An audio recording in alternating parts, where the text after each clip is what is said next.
not shout and don't cry. Hello, hello. Thanks for being here. I wish we were able to talk to the folks outside, but we're keeping our social distancing and playing by the rules. Good afternoon, everyone.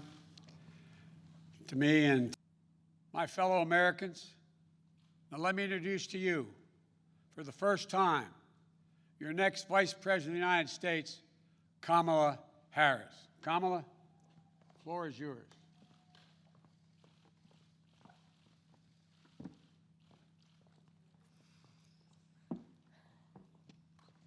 What do you want? Here you go. Thank you, Joe. Thank you. Thank you, Joe. This is a moment of real consequence for America.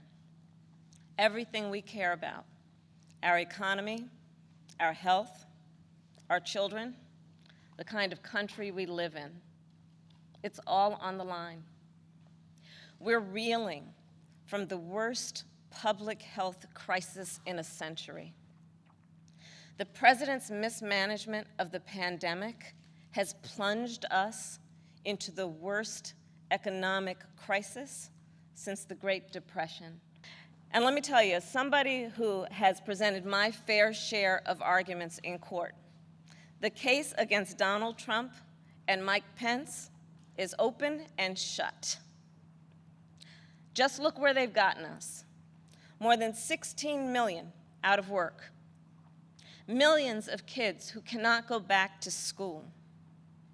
A crisis of poverty, of homelessness, afflicting Black, brown, and indigenous people the most. This virus has impacted almost every country. But there's a reason it has hit America worse than any other advanced nation. It's because of Trump's failure to take it seriously from the start. This is what happens when we elect a guy who just isn't up for the job. Our country ends up in tatters, and so does our reputation around the world. But let's be clear, this election isn't just about defeating Donald Trump or Mike Pence. It's about building this country back better. The president's mismanagement of the pandemic has plunged us into the worst economic crisis since the Great Depression.